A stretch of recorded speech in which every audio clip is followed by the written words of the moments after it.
Okay, good morning. My name is Gary Matsuoka, and we're here at Uni Hills Nursery in Santa Ana. It's a Saturday morning, and today's class we are talking about why and alerting everybody, especially our new customers, why planter mixes and potting soils are killing your plants. So one of the things to know is that if you ask a farmer what perfect soil is, he would tell you it's called sandy loam. And it looks like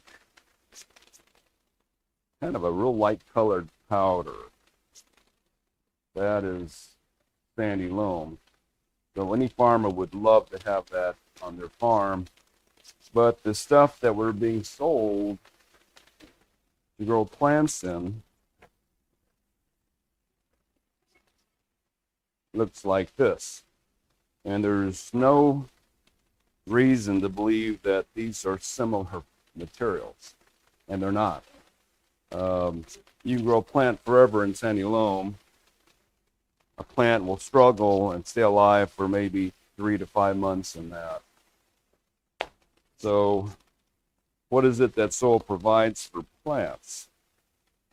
Now, this has been going on for quite a while. So back when I was a kid, this was in the 50s and 60s, my father grew his plants in containers in this, sandy loam. And even though I didn't know much about dirt in those days, it was my sand pile to play in. And I know the texture well. This is the stuff that we grew plants in. Those days, we didn't have any, our customers never mentioned rotting plants. But they did notice that, and you kept things in pots a long time, you get roots going around and around and around and around. So they said, oh, your plants are root bound. But, we couldn't help it. They were in pots for, we tried to keep them in pots for years and years. In the last 30 to 40 years, most nurseries have switched from a sandy soil to an organic mix that just doesn't work. Now, it can work for a while. So first thing I'll do is we'll just write down what plants require from their soil to keep the roots happy. So if you let's just draw a tree.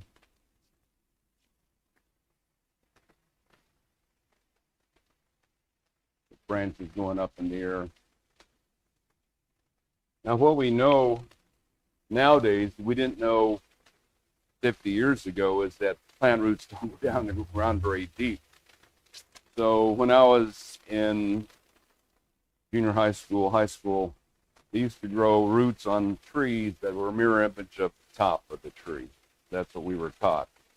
And now we know that the roots on trees grow like this because they need to breathe air. So even though the leaves of a tree produce oxygen, they got no way directly to put the oxygen all the way down to the roots. They don't have a circulatory system like we do, where our blood allows us to breathe here and the oxygen gets all over our body. Trees, the oxygen from the leaves goes out into the atmosphere goes through the soil, and the roots breathe. So the roots can't live very deep. They said the average rooting depth in the city is about 1 foot. That's why you see when the trees blow over on a windy day, about a foot of dirt maybe comes up with the roots, because that's how deep the roots are. They only grow. Now, they say even in a forest, the average rooting depth is less than 2 feet. So even if you don't trample all over the ground, the soil still can't breathe that deep. Now, if you have a certain type of soil, like you said, in the canyons, steep canyons that are filled with gravel, they'll find roots down 25 feet in that gravel because the air can get through. And a friend of mine who's a geologist says they were examining an earthquake fault zone once, and they were down in the soil around 200 feet, but it was all fractured rock above them, and there were roots of plants hanging in the tunnel they were looking at. So they were real amazed that the roots got that far, but if the air can get down there, the roots can too. But generally, the roots do have to breathe air. Now, the most important to plants is water. So number one, the ground has to have water storage capacity. So that's a prime important. That's kind of intuitive. In order to photosynthesize, they have to open the pores on the leaves. When they open that, the water molecules come out, carbon dioxide goes in, the oxygen comes out, and then when they have enough carbon dioxide in there, they close their pores and hold on to their water. But the plant is giving off a lot of water. Water is part of their photosynthesis, so water combined with carbon dioxide makes sugar molecules, which is, sugar is, well, cellulose, which is wood, is basically a sugar molecule that's rearranged so you can't eat it. So most of a plant is sugar. Of course, it's our source of nutrition too, is the sugar that plants create. So that's what they're doing with the water and the carbon dioxide. And then they're losing the water.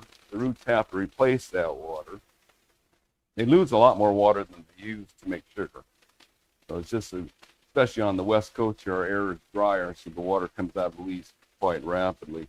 The water storage is number one. That's pretty critical. If a plant is in operation, it's not dormant, it's not a seed or something, it's using water really fast. But number two is gas exchange. The roots operate like we do. They consume oxygen and give off carbon dioxide. And if the oxygen levels get too low, you get root rot. Root rot diseases are promoted by low oxygen levels. So that's why we need good gas exchange. Number three, insulation. So the roots operate at temperatures, they like to be around 45 to 90 degrees, about their temperature range. If it gets too hot, they burn up down there. If it gets too cold, they freeze and they can't operate. So the soil has to provide insulation. Of course, it also has to be somewhat stable so they don't fall over. Now, we used to put nutrition in there, but most plants that we grow don't use the soil for nutrition.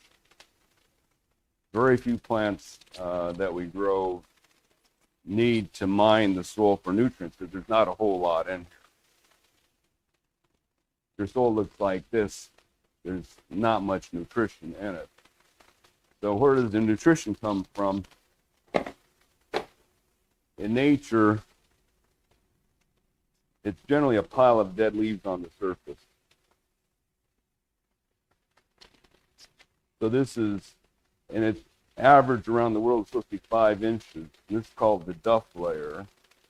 And it's dead leaves, stems, flower parts, manure from animals, things like that. That just collects on the surface. And where plants grow, the average is 5 inches deep. It can range, anywhere from nothing in the desert to, 5 foot deep in some of these jungles. It can get really deep. But that's where the nutrients are stored.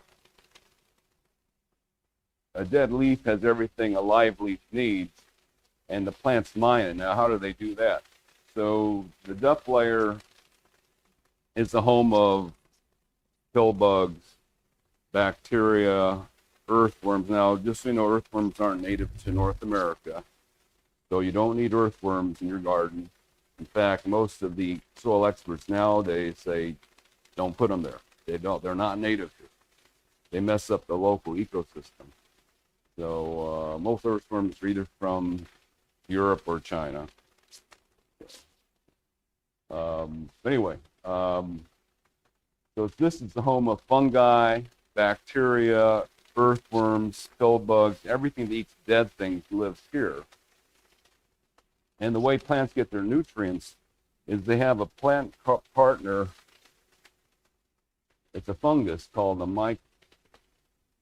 mycorrhizal.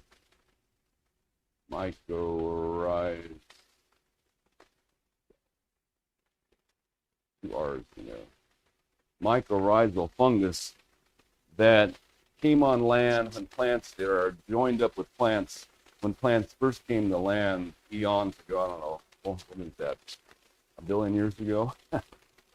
Whenever plants came out of the ocean, algae came out of the ocean, and started living on the shores, the plants couldn't dissolve the rocks. They had to partner up with mycorrhizal fungi in order to get minerals out of the rocks and to grow. So that symbiotic partnership's been there for a long time. Scientists didn't know that mycorrhizal fungi existed until the 60s, 1960s, because they had to have, they finally had a microscope that can see the difference between trees' roots and this fungus. They thought, so what they found out is that what they used to think was 80% of the tree's roots, all these little roots going through the ground, were actually the hyphae from the fungus. The fungus made up 80% of the tree's root system. And they didn't realize that until they had a electron microscope so they can actually see the differences. So the mycorrhizal fungus is a symbiotic partner that is operating here in the duff layer. It eats up the dead leaves, decomposes them, sends the nutrients right into the roots of the tree. So it's always been a symbiotic partner of most of our plants. So it's happy in this zone of dead stuff. The roots of the plant are down here in the mineral soil that looks more like this, and they're happy. And then the mycorrhizal make connections directly to the roots of the plant. They send the plant minerals in exchange for sugar. So the bodies of fungi, as well as the bodies of plants, are made out of cellulose, which is sugar. So the fungus has the advantage of getting sugar from the tree because it can't make its own sugar very well. And the tree gets its mineral nutrients from these dead leaves through the mycorrhizal fungus. So that's how nature is working. The people who make soils look like this think that the plants have to live in this.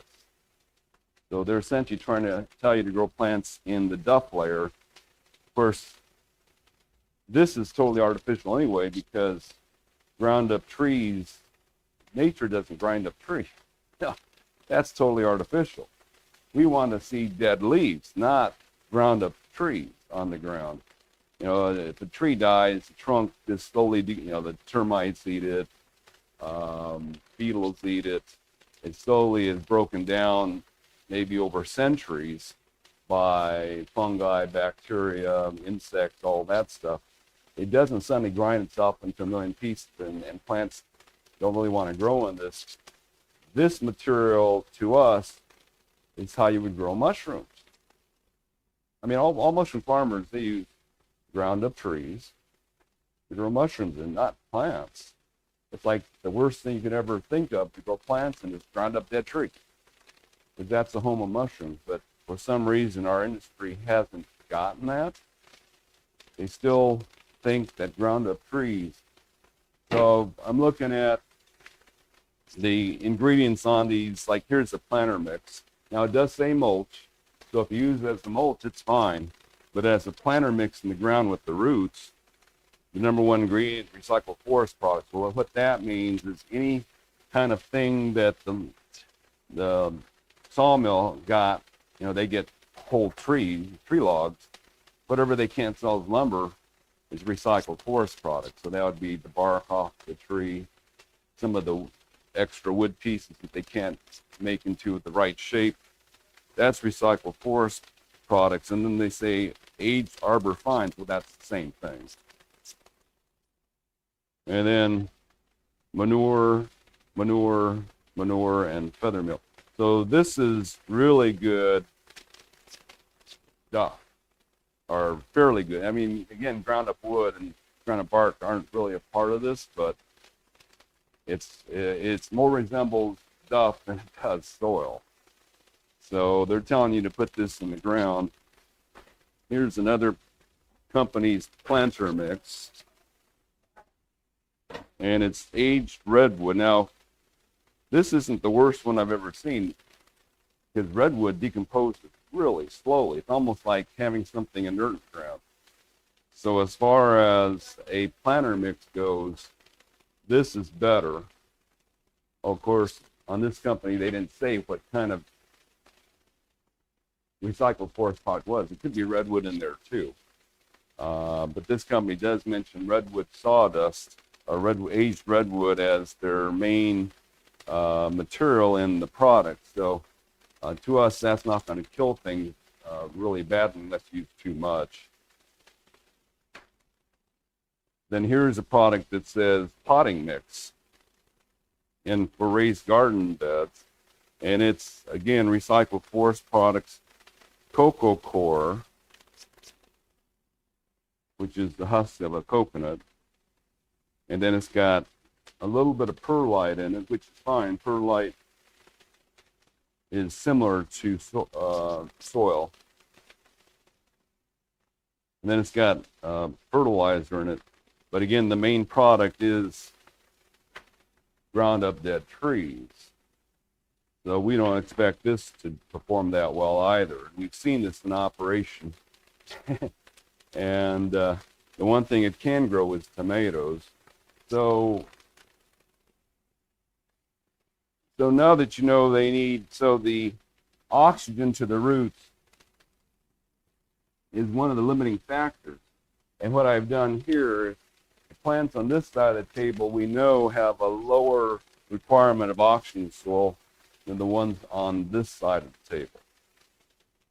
And so these, if you're using conventional planter mixes and potting soils, will be easier to grow or less likely to rot than these. And these are going to rot real easy if you try to grow them in compost. So it turns out tomatoes probably the best plant out there to grow and stuff like this. And if you have a compost pot at your house, which is totally deadly to any other plant known, tomatoes grow in it. Now, one of the reasons they do is because 50, 60 years ago, they started breeding tomatoes to live among the dead. So when they say they're resistant to fusarium and to verticillium, that is some of the fungi that live in dead stuff. So that's one of the reasons why tomatoes can live in compost piles, because they've been selected that way so that they can live in dead, among rotting organisms, and they can survive. And unfortunately, we've heard from many potting soil companies and researchers that this is their test plant. If their potting soil can grow a tomato, they'll tell you it's a great soil. In fact, the first literature I ever saw back in the 70s, University of California did some testing with the potting soils that were in use at that time, super soil, Bandini potting soil, several potting soils, and their test plant was tomatoes. Like, okay, that set the bar really low for us. And that's why we had so much trouble over here, because they keep using tomatoes as the as the test plant. If they would use lavender, which we think is the most sensitive of all plants to compost, they would have got a better read. But we were at another seminar at UCLA about 20 years ago where they're talking about potting soil and the different potting soils out there, how they're testing them. And they're using 4 different plants for testing these soils that they're creating. And the only one that survived the test was impatiens. The ferns all died. The cyclamen all died. There was another one, I don't know the name of it. They all died. And every single mix they had, I'm thinking to myself, couldn't they get a clue that what they're making is terrible? But they use the impatiens apparently can grow in sewage too. So that one is the plant that they used, and they determine which potting soil is the best. I mean, I was a little hesitant in those days to question the PhD guys. Not anymore. I would have just asked, if all these things are dying, don't you think that's a problem? But apparently they don't. And what they did mention is that the potting soils created in the U.S. are meant to last 5 months. Because if you're in New Jersey, you put a plant in a pot with your potting soil in April, it's frozen to death by November. You only need 5 months of growth at all.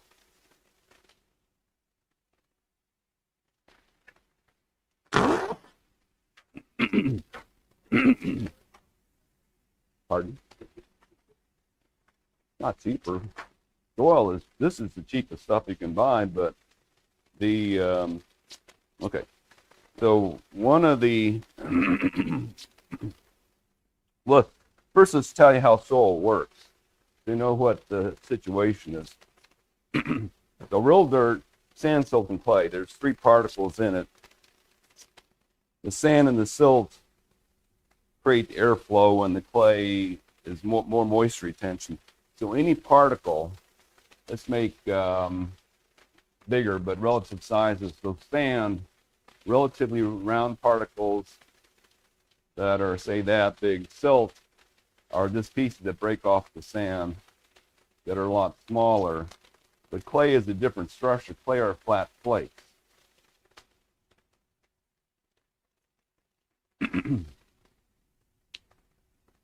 And in this thing, we've kind of said, okay, the tennis balls are the sand, but they should be the size of beach balls. And then you have the ping pong balls as the silt.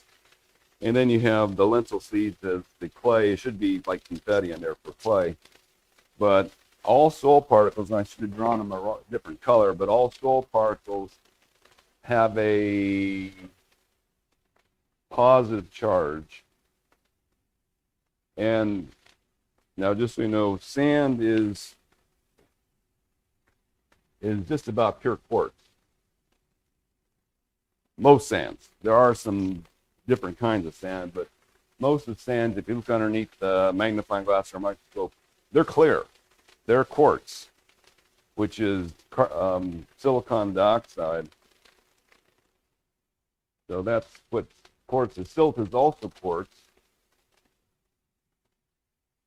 And clay is silicon dioxide combined with other minerals. Iron makes it kind of brownish or reddish. Some other minerals, magnesium makes it grayish. So that gives the soil some color, is what the clay holds, but it's still mostly silicon dioxide or quartz. But every one of these particles has a, no, I think it's a negative charge. Excuse me. Negative charge. So water molecules are 1 oxygen and 2 hydrogens. The hydrogens are on one side, the oxygen on the other.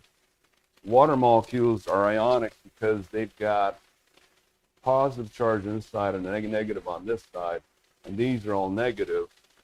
So the water molecules are attracted to any soil particle, really strongly attracted, 1 molecule thick.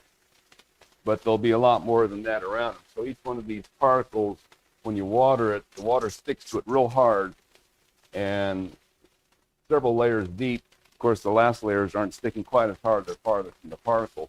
So silt and clay are all attracting water. Well, clay is such a small, thin molecule that it holds a lot more water on its volume than sand does. You can see the sand particle here, just 1 molecule layer thick or several molecule layers thick of water, and this thing can be a million molecules wide, where they said clay is only down to 28 molecules wide, and it's holding several layers of water on it. So there's a lot more water in clay, on clay particles, than there is on sand.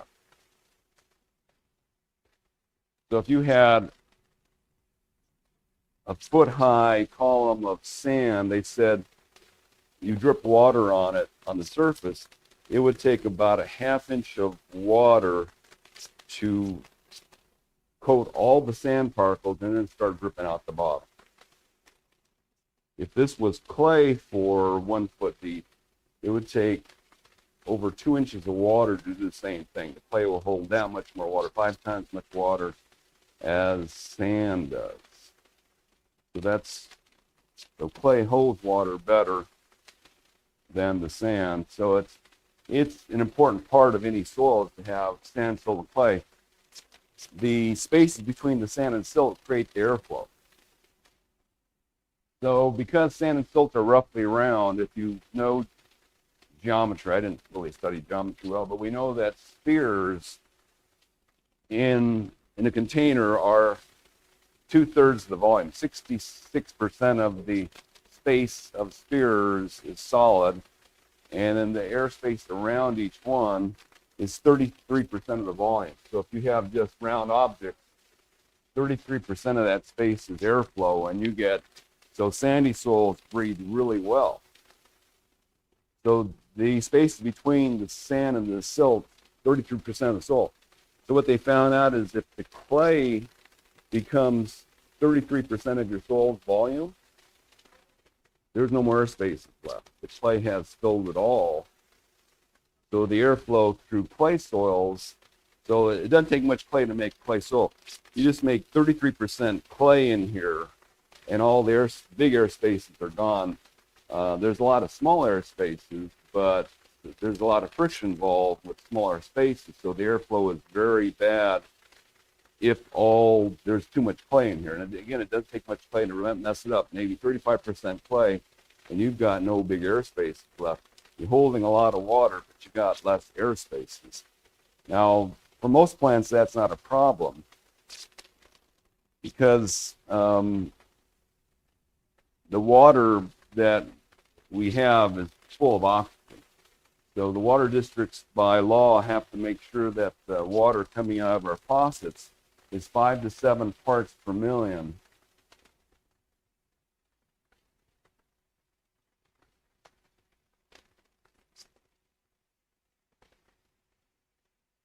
It's 5 to 7 parts per million. That's just 5 to 7 molecules of water for every million molecules.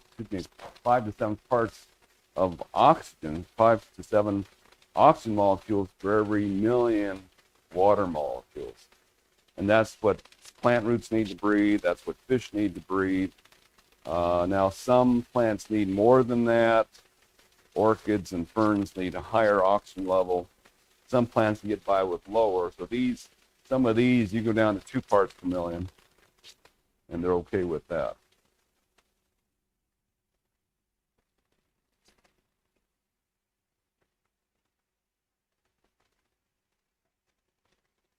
So the water we use on plants, plenty of oxygen. You can grow plants in water. I mean, almost any plant can be grown hydroponically in water. As long as the water is clean, the plants can grow. So the thing that messes up water is when there's dead stuff in it. You got this in your water. This, because it's relatively fresh. I mean, they'll tell you that, some companies have told me that their compost that they're selling to you is completely decomposed or finished decomposition. Well, if it was finished, it'd be oxygen and water. This is not oxygen and water. This is still got a ways to decompose. It's done with this really fast decomposition, but it'll decompose still at a high rate. So most of the materials in here will be gone if it's in water. If it's got enough oxygen to decompose properly in about 5 months. This will be pretty much gone. That's how fast they're decomposing. So this is a problem because this is using up a lot of more oxygen than the roots of the plants are using. It's fighting the roots for oxygen. So when you use this as soil, it's lowered the oxygen level to the point where the plants aren't performing as well. Now, one of the things I just mentioned, I was going to go back to, is that if you're doing soil in a pot, soil from the ground, especially if it has clay in it, doesn't work very well. So when you have soil in a container, the problem we have with containers is that this is a non-porous material. Now, if this was clay, it would suck the water right out of the soil inside of it. But this is plastic, it's non-porous. Okay, I got to do another thing here. So there's two definitions that everybody messes up. So you got porosity and permeability.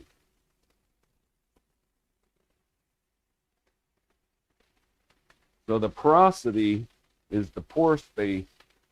All these surface areas around each particle is the pore space. So clay has more pore space than gravel does because it's got all these little areas where water can stick to. So it's more highly porous. Clay pots are highly porous, so absorb water. Permeability is the amount of space between the particles. That's how well the soil can breathe. So when the soil is highly permeable, it breathes real well. If it's highly porous, it stores a lot of water. And I keep seeing people say, well, you want to make your soil more porous by adding coarser material to it. No, they're telling you wrong. Porosity is holding more moisture. It's not holding more air. And one of the things we have to do in pots is that if you have a lot of clay soil in here, it's holding so much water that it may stay, okay, another definition I have to say is saturation. So when soil is saturated with water, that it's holding as much water as it can. So all the particles of soil are completely wet with as many layers of water as they can hold. And generally, when we see saturated soil, it looks shiny because all you're seeing is the surface of the water molecules on it. And when it's saturated, there's very little way for the air to get through there. You know, free air can't get through there. Now, if the water has plenty of oxygen, there's no problem. But when it's saturated, there's very little airflow. So when you have a container and a plant in it, you got a lot of clay in here, it stays saturated so long that the oxygen level starts dropping in the water in there, and it can't get replenished. So plants tend to grow real slowly in dense soils because they can't get any air to the roots. So in containers, we found out real fast that the soil's got to be very sandy. This is very sandy soil. It's like 85% sand, so that you can get more air to the roots of the plant. So my dad, when I was a kid, grew his plants containers in this, not a clay soil, but a very sandy soil, so that it didn't collect so much water. But still, the water would collect, saturated water to be up to about here in this kind of soil. Which wasn't really a problem because the plants would use that up in a reasonable amount of time. If it was clay, the saturation eats at the top, and then you'd run into problems eventually with that one as you use up the oxygen. So one of the reasons why the nursery industry is using this material to grow plants is because they ask the universities this question: how do you grow plants in here quickest? What material do we use in there to grow it quickest? I mean,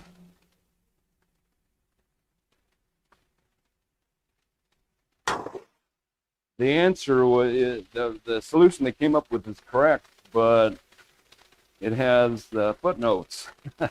So what they found out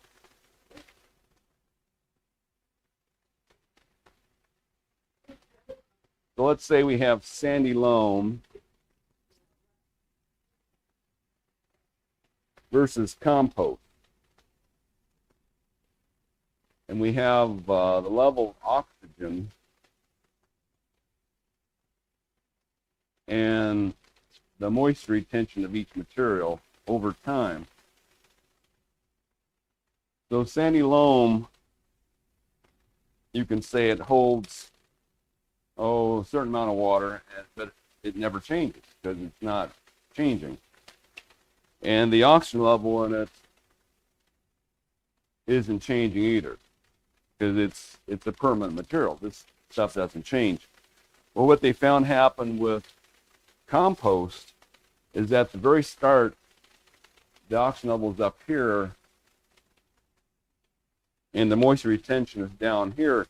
But when you start a little tiny plant in a pot, you don't need the moisture retention. You need the oxygen to get it going. So this ground up wood stuff really provides a lot of oxygen at the very start and not much water, but they don't need much when they're this big. As the compost decomposes, the pore spaces start increasing because the stuff is breaking down. So your water retention goes like this, and the oxygen level goes like this.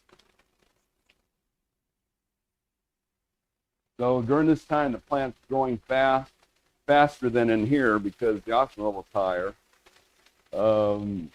And then by the time we get the plants 3 months down the road, it's starting to tank. So the plants that you get from most retail nurseries look really good when you get them because they're at this point here where the oxygen and the water are still okay, but then it's tanking because this stuff, as it decomposes, it gets more sludge-like, and more sludge-like holds more and more water, less and less air. And I would tell you, it would actually go negative on you because when you can't get enough air in, this stuff is still wanting to use up the oxygen to decompose properly. And when it can't get enough oxygen to decompose properly, it starts making sewer gases, which are totally toxic to the plant. So the same research that showed that this stuff was great to grow the plant to 3 months showed that it's toxic at 8. And for some reason, our nurserymen didn't pay attention to that, and the professors that are telling them how to grow plants aren't recognizing that as a problem. I mean, we don't get it. That why they would grow any plant that needs to grow for more than a year in compost. I mean, again, those plants survive. And when you see people's yards, you see grass, you see roses, you see daisies, you don't see gardenias, you don't see ceanothus,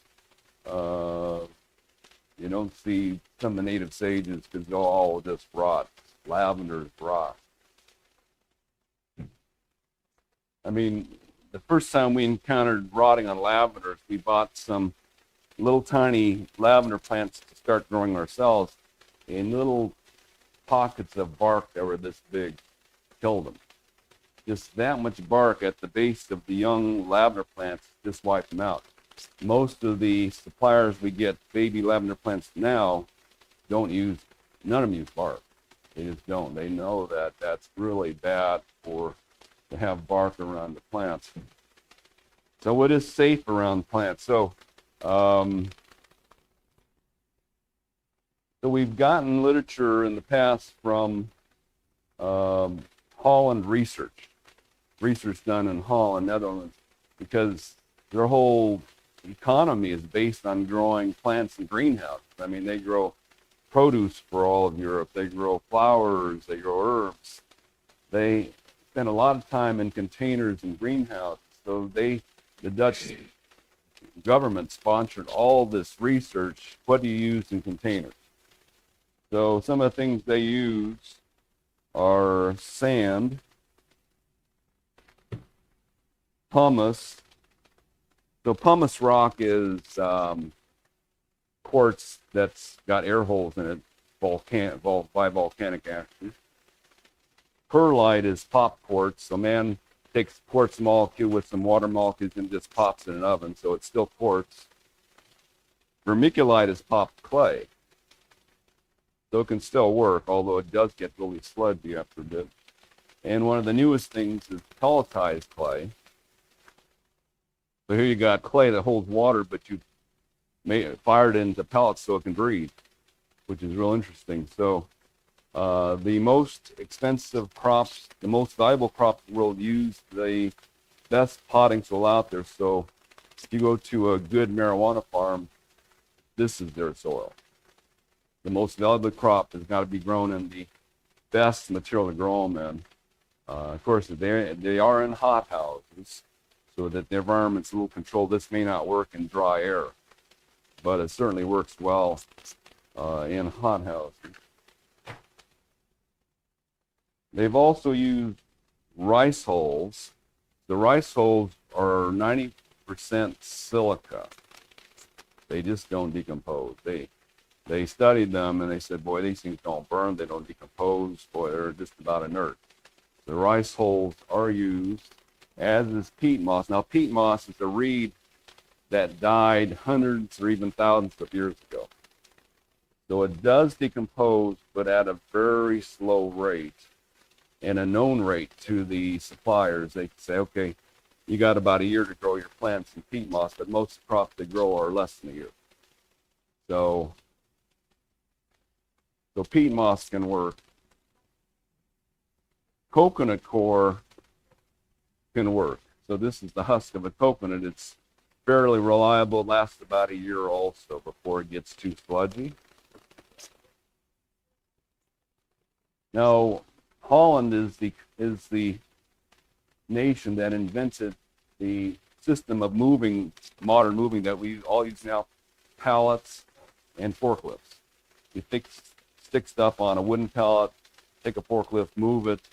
That's how we move most of the stuff in our economy nowadays. So Holland had a lot of old wood that they wanted to see if they can use it as, chop it up and use it as a growing medium. They said couldn't do it.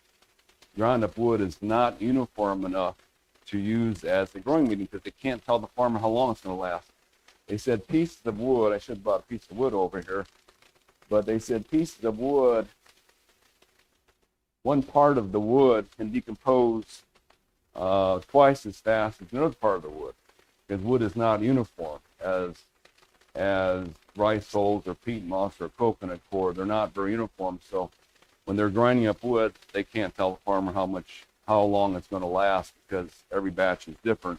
And then they tried using bark, and they said the same problem. Bark is not reliably consistent. So they can't use bark or wood as a growing medium. Yet in the U.S., everybody does it. Just about every plant you buy that we don't grow, all these chunks of wood in here. Piece like that. It's all this wood in the mix. We've heard some companies complain that they had a bad batch of bark, killed all their camellias that year. Okay. And don't they get that that's unpredictable? They don't get it. They believe the professors that taught them so much that they can't believe their own eyes when they see their plants die. I mean, we don't grow most plants we sell, because we sell a lot of bedding plants that are in compost because they don't have to live that long. But most of the larger plants we sell now are in our own soil, and we don't keep too many comparisons around. So this is a boxwood that we grew in our soil mix. And this is the boxwood that a grower grew in their soil mix. Same variety as Green Beauty. And you can see the difference. So we'll tell you bigger leaves means it's healthier, darker green means it's healthier. This is what we get from our growers. And this is what we get when we grow them ourselves. So it's like, okay, we try plants. We're trying more and more plants all the time to grow them ourselves. We go, okay, we can't go back and buy from our growers anymore. I had to buy this because the landscaper wanted to finish off a big hedge, and then the homeowner refused to pay the money, so we had brought it back to us. So we were stuck with these now. Now we can fix these just by taking off a lot of that soil. Some plants are really sensitive to that, though, so you can't fix them too easily. But so this is another one that I brought in. Here's a pepper in our soil, and here's what we get from our growers.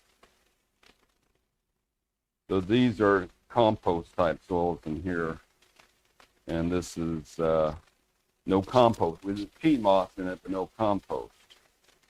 And you can see the color difference. And one by one, as we've been growing the natives, because everybody tells you don't water ceanothus in the summer, it just rots out. There's no issue with ceanothus in the summer. You can water them as much as you want. If they're in compost, though, the problem with compost and summer is that if the plant's in compost and it's summertime, it's hotter. When it's hotter, the compost in the ground is decomposing faster. It's got less oxygen around the roots. In the wintertime, decomposition is slower because of the temperature. So you can water them more in the winter if they're in compost. But come summer, if you water them and you've got compost on the roots, they just suffocate and die. They just rot away. And then they'll tell you overwatered your ceanothus. Well, they like water. They don't hate water. They like water. We're finding that with any plant. The white sages have been really sensitive. We get them from any other grower, they're dead within a few weeks. But when we grow them, nothing happens to them. So every native we've tried succeeds if you don't have compost. Now, what is our soil made of? So the main soil we use is our top pot. And it is pumice, perlite, sand, peat moss, and charcoal. That's what's in it. We would have liked to use rice hulls because of the weight. Okay, so we did our soil research 30 years ago, early 90s, when we figured out that the stuff we were selling was really bad. I mean, the first thing we did is we put strawberries in a pot of this stuff and strawberries in a pot of pure sand. The strawberries in the compost soil were about, and the pots were about 10-inch pots. The strawberries in the compost were about this big, which we were used to. That's what we had been selling, that potting soil. But when we grew them in sand, the same plant was roughly 2 foot wide. We're going, okay, we can't sell this anymore. Just can't sell it anymore. It's poison. If sand can do a 2 foot wide strawberry plant with leaflets that big, and this thing makes an 8-inch wide strawberry plant with leaflets that big, there's just no way we can do this anymore. Not consciously do that. We knew we couldn't sell pure sand as potting soil. No one would believe us, because most sands are very white, and 100 pounds per cubic foot just can't even lift the bags. So the lightest version of quartz naturally is pumice. It's about 40% the weight of sand. So we tried growing plants with pumice, but again, it's so white looking. It's just, we just didn't think we can do it. So I went, but also this doesn't quite hold enough water by itself. So we asked the guys at UC Riverside what natural material holds water the best for plants, and they said peat moss. So these are opposites. Hold air the best. When you have pure pumice, it's 70% airspace. Peat moss holds water the best. We decided to combine those two and see what we got. So that was our first try back in 1992 or 3. And we still sell that mix because it works so well. It's just half pumice, half peat. Is because it's got so much peat, and we called it our acid mix. We were going to change the name. People said, "Oh, we recognize that name. It works so well. Just keep the name." So that made it into in the 1990s into the Marijuana Growers Handbook, because they said it works so well. So we had some people pulling up and loading their Cadillac with 60 bags of our acid mix.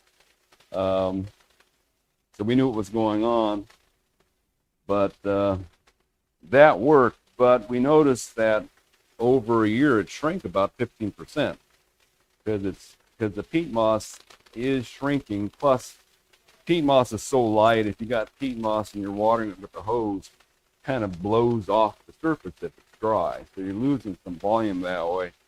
So years later we go, okay, we need something that's a little more permanent. So we lowered the peat moss content to 35%, and we added different materials.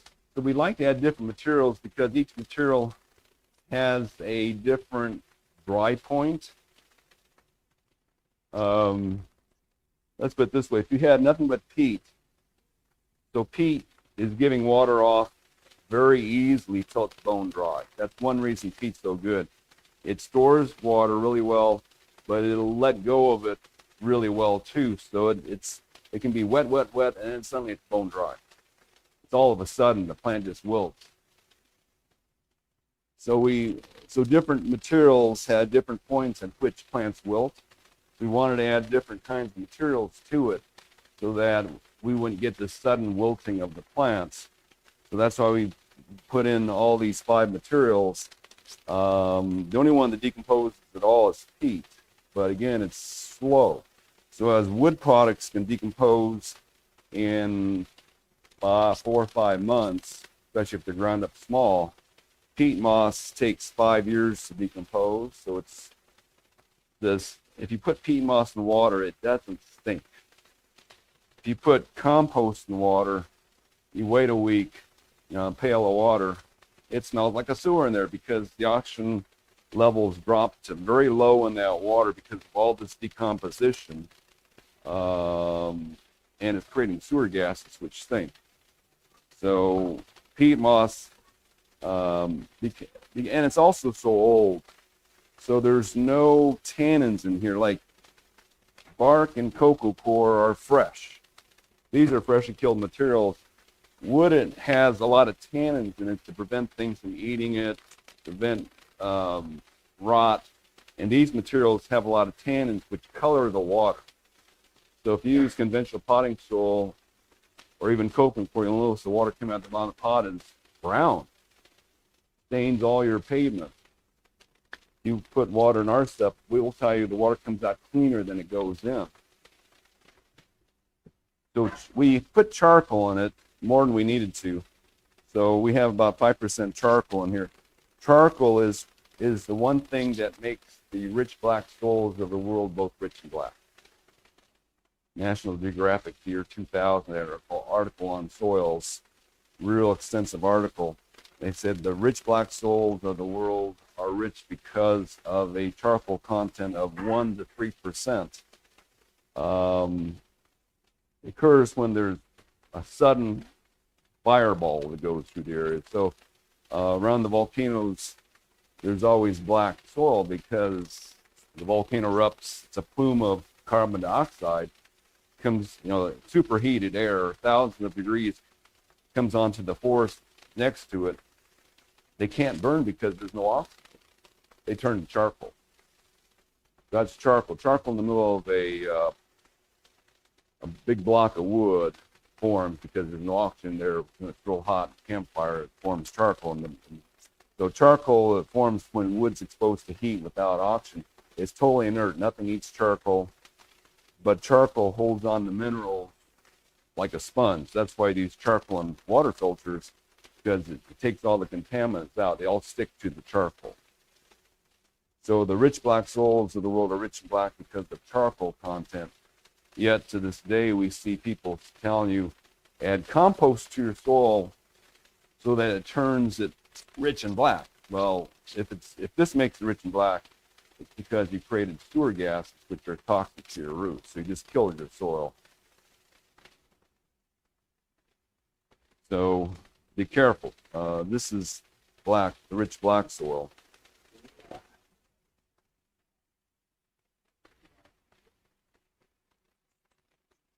Yes.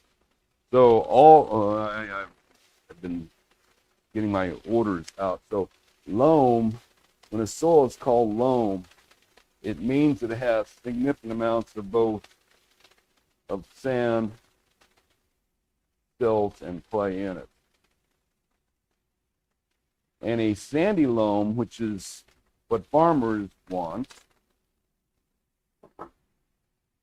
the clay content on that sample from a farm nearby is only like 8%.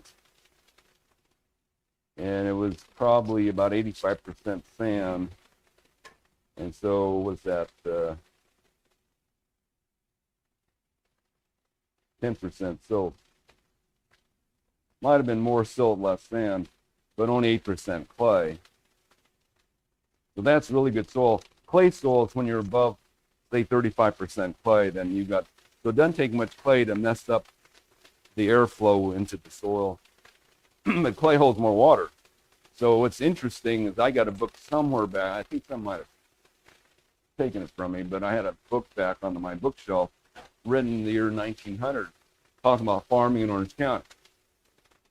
So I guess it was the University of California that wrote it. They were around back in those days, and they said in Orange County the best farmland was Costa Mesa, Fountain Valley, where the soil was clay. Because you think about it, after the rains are over, this stuff is dry. You can't grow plants in that. They farmed in the clay soils near South Coast Plaza because it stayed wet till summer. All that clay just stayed mucky and wet. So clay soil back in those days was considered the rich soil, and this considered the poor soil. And they'll tell you some plants have to grow in poor soil. Tarragon has to grow in poor soil, so they're meaning sandy soil. They're actually meaning no compost, because tarragon just rots away in compost. It won't rot in clay unless you add compost to it. So that's the other problem we're having in this street. They're telling you, add compost to clay or amend compost with clay to make it better. That's the worst thing to do to clay. Add compost, because it takes all the oxygen out of it. Now, we know that compost is good for clay, but it's where you put it. So compost needs to be on top of the ground where nature intended it to be, that duff layer on top of the ground, compost there. When compost decomposes, as it decomposes, it releases chemicals, and one is called lignin. Lignin is an organic glue that holds plants together. It's also made from sugar molecules that are rearranged. So plants are strings of cellulose molecules glued together with lignin, which is another type of sugar molecule. And as things break down, the lignin, which is inert, goes down into the soil, and it glues everything together. So the clay particles, which are fine textured and loose, are clumped together into bigger pieces that look like sand. So when you have compost on top of the ground and the lignin goes into the clay soil, it'll change the clay particles from fine textured small individual particles into clumps of bigger particles so that the soil can actually breathe. So that's how compost improves clay. You leave it on top, the lignin comes out, it makes the soil below it. They call it granulation or aggregation or another term, I don't remember the name for it. But that's how compost, the products of decomposition, make soil better. But you don't bury it. You bury it, you create landfills in the ground, which are, they make methane gases along with other gases, and you kill everything off. Okay, so this is how we made our potting soil. That's what it looks like. This one doesn't seem to shrink much at all. We think when your peat moss is down to 35% of the volume, which it is in our soil mix, it's actually fitting between all the bigger pieces of material in there, so it's not contributing to volume. So that's one of the reasons this one doesn't shrink as much. It's still acidic. pH on this is probably around 6. Our acid mix is a little less than that with that peat moss. So that's the soil we grow our plants in. We use either one. I mean, they both work pretty well for most plants, especially for the bedding plants. We'll often use this because it holds more water, more peat moss, and it doesn't need to last years and years and years. But anything that's more permanent, like gardenias, and we actually created this, the test plant for us was gardenia. So we put a gardenia in a pot, 2-gallon pot, twice as big as this. And after 3 years, it was like this tall and this big. We said, okay, it looks happy. 3 years down the road, this is going to work for us. Whereas in most potting soil, it can be dead in 3 months, 3 or 4 months, to be dead. And again, one way to tell the health of plants: bigger leaves, better color. Any questions?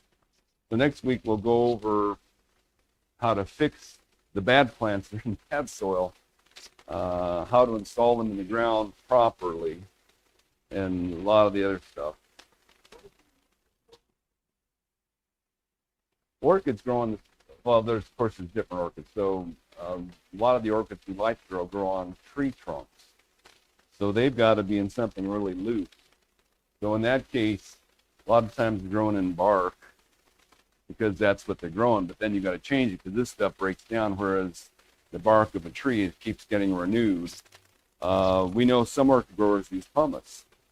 In fact, some orchid growers use a mixture of pumice and green moss, which is really interesting. So in Hawaii, they just use pumice. They said, we don't have bark in Hawaii to get, we just use volcanic rock, which makes a lot of sense. It has the same quality as the bark does. It holds some moisture. So, yes.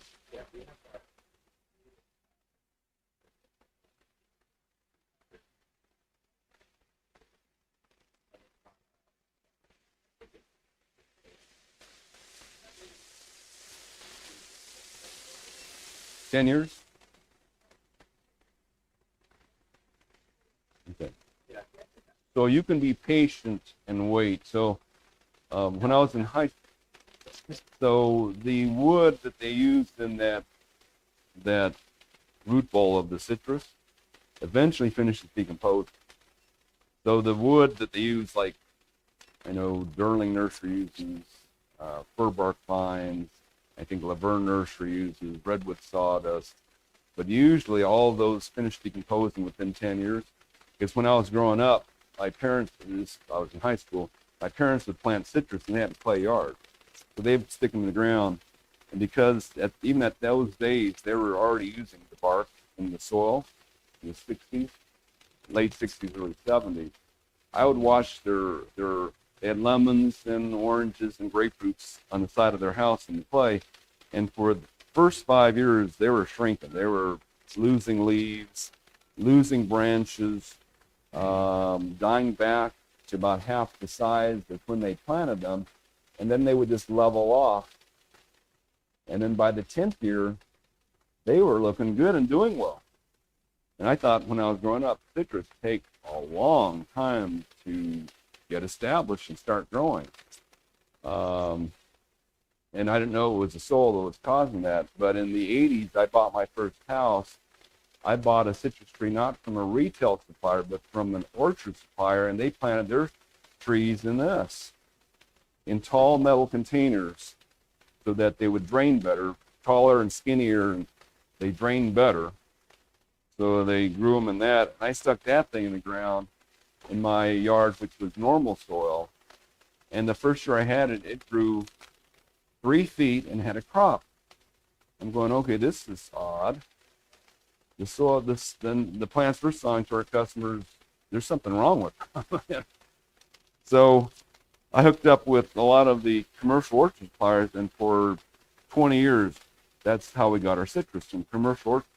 Once this the HLB came into California and all that, the paperwork got so bad, now we can't even sell citrus.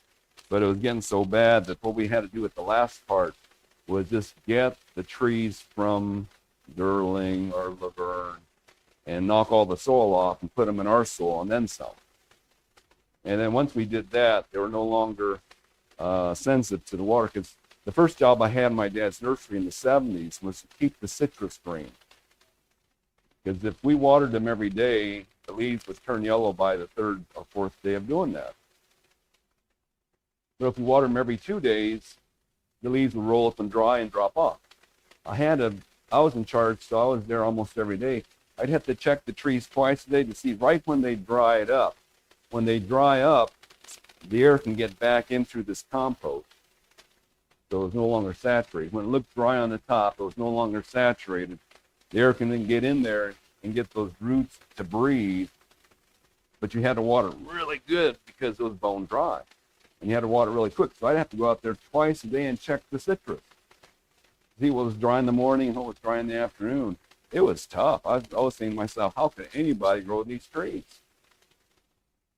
So we finally found out it was just the compost in the soil that was causing the trouble. So in the 90s, I planted a tree with the compost on it in my yard to see if it was the same way as it was my parents' yard. So I had it in good soil. I was using a drip irrigation, so it was dry. The tree sat there for 10 years and didn't grow at all. And on its 10th year, it started growing. Same as in my parents' yard. It started doing well on its 10th year. So it took 10 years for the ground up stuff in the soil to become a non-issue for the roots of that plant. Now, a lot of plants just killed. I mean, at my last house I lived at, we planted the same plants from 5 different growers. This was in the 90s before I knew all this stuff.